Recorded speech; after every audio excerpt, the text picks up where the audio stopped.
नमस्कार, स्वागत है आपका मेरे चैनल मेरी दुनिया कामना त्रिवेदी में। आज सुबह का टाइम है। मैंने जो फलाहार आटे की कल जो पिट्ठी बना के रखी हुई थी, कोटू के आटे और आलू की, मैंने कल पकौड़ियाँ बनाई हैं। वीडियो देखिएगा और बनाइएगा ज़रूर फलाहार। तो ये भी फलाहार ही वही आलू की पिट्ठी है। तो इसको इसमें धनिया मिर्ची नमक के साथ आलू मैश करके डाले हुए हैं। बन रहे हैं आलू के पराठे, क्योंकि बच्चों का तो व्रत नहीं है, स्कूल है, ऑफिस है, तो सुबह की तैयारी है। बन रही है बंद गोभी और आलू की सब्जी, जो कि बन चुकी है। इसमें धनिया काट के सिर्फ गार्निश करना है। सुबह की चाय अलग दूसरी बार की राउंड की चल रही है, और ये हैं गर्मा गर्म ताज़े ताज़े पराठे। तो जैसे मैंने बताया कि टाइम को कट शॉर्ट करने के लिए आटा पहले से डो गूंथ के रखें और लोइयाँ बना लें, और झटझट फटाफट आधा लोई जितना इतने बराबर बेल के फिर 2 चम्मच आलू भरें, और उसके बाद फिर लोई को बंद करें।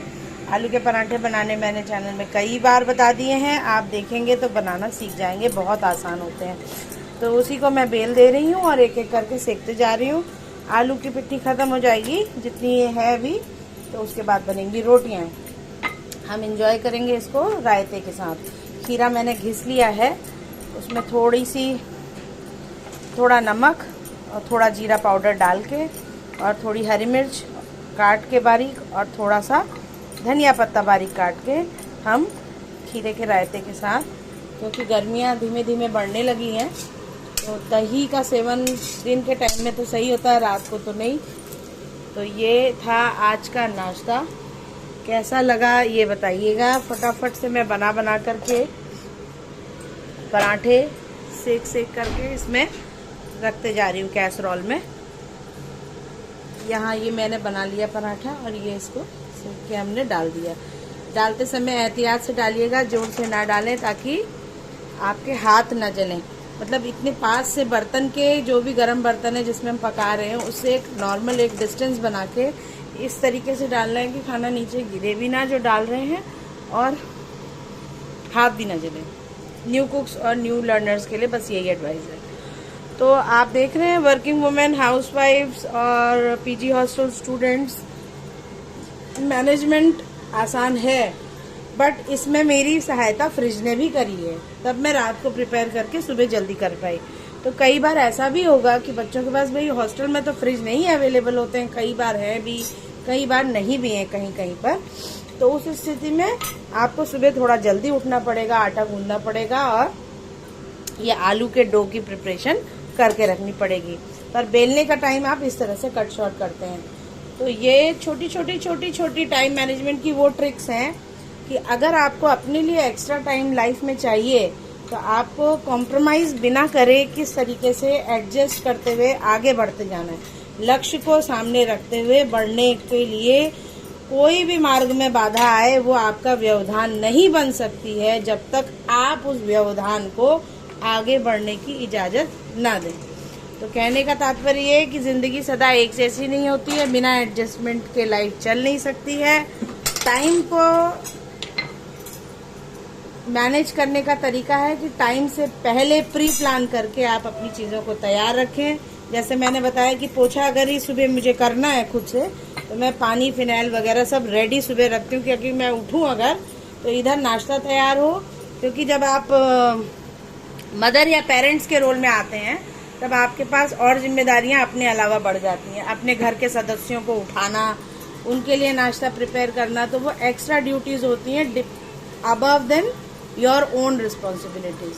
पर जब आप पीजी हॉस्टल में या अनमेरिड होते हैं या अपने बैचलर लाइफ में होते हैं, तो ये चीज़ें आपके पास जिम्मेदारियां नहीं होती हैं। तो जब एक लेवल अप जाते हैं, तो आपका टाइम यहाँ पर भी मैनेजमेंट मांगता है। तो इस तरीके से मैं अपनी चीज़ों को, अब जो मेरा रोल है उसमें मैनेज करती हूँ। तो सुबह, ताकि वैन अगर बच्चा आ रहा है हमारा, जो सुबह स्कूल जा रहा है, तो 6 साढ़े 6 अगर बच्चा जा रहा है, तो हमारे को देर ना हो। नहा धो करके सब लोग मतलब जो जिसे जाना है वो नहा धो करके उठ के तैयार भी हो, और नाश्ता करके भी जाए और लेकर भी जाए। तो उसके लिए क्या होगा कि जब मैं पहले रेडी होंगी, तभी वो चीज़ें रेडी हो पाएंगी। कहते हैं अगर स्त्री ना उठे, जिस घर में स्त्री को पहले, हालांकि ये बातें दकियानूसी भी लगती हैं कई बार, पर बात सत्य है। पुरुष पुरुषार्थ तो कर सकता है, लेकिन स्त्री की तरह बारीकी से घर को संभाल नहीं सकता है। तो उसके लिए कई बार आपको अपने टाइम को इस तरीके से, ताकि घर में आपकी सब चीज़ व्यवस्थित रहें। तो मैंने सब्जी काट दी सुबह, ये चीज़ें रात को रेडी थी। आप अगर पीजी हॉस्टल स्टूडेंट हैं तो रात को एक बार को सब्जी तो काट सकते हैं, बंद गोभी की, जैसे खराब तो नहीं होगी सुबह तक, अगर 6 बजे तक बनानी है। पर आटा और पिट्ठी आपको सुबह ही लगानी पड़ेगी। तो इस तरीके से आप भी फटाफट अपने कॉलेज को जा सकते हैं या अपने वर्क प्लेस को जा सकते हैं। यहाँ मैंने बातों ही बातों में लोई बेल ली और इस तरीके से हमने कर लिया। अगर बाहर का खाना हम अवॉइड करते हैं तो बस एक चीज़ का फ़ायदा है कि हमारी जो खाया है हमने वो हमारे कंट्रोल में है। एक तो हमें पता है कि हम क्या बना रहे हैं, क्या उसमें पड़ा है, कितनी सफाई से पड़ा है और क्या हमारी डाइट की रिक्वायरमेंट है, उसके अकॉर्डिंग्स में हम चीज़ों को मैनेज कर सकते हैं। दूसरा, हमारा बजट भी हमारे हाथ में ही होता है। मार्केट का खाएंगे तो अच्छा भी होगा, कैसा भी होगा, लेकिन पैसे तो लगेंगे ही लगेंगे।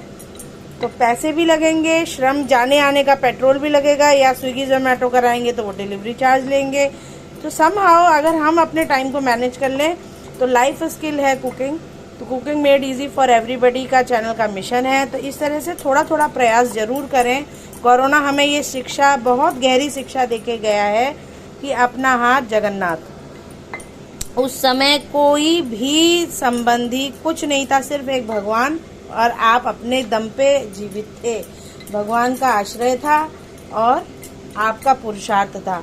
नहीं तो बहुत मुश्किल होता वो समय निकालना। पर हमें हाथ में स्किल्स हैं अगर, तो हम अगर स्किल्स होंगी तो चीज़ें बाजार से उपलब्ध हैं, तो हम बनाकर अपने आप को, अपनी पूर्ति और अपने परिवार की पूर्ति कर पाएंगे। इसी विचार के साथ वाणी को देती हूँ विश्राम। कैसा लगा बताइएगा, बनाइएगा, कमेंट बॉक्स में कमेंट करके बताइएगा कि किस तरह से आप भी बनाते हैं। हमारे यहाँ मैं पहली और 8वीं अष्टमी की नवरात्रि को व्रत रहती हूँ।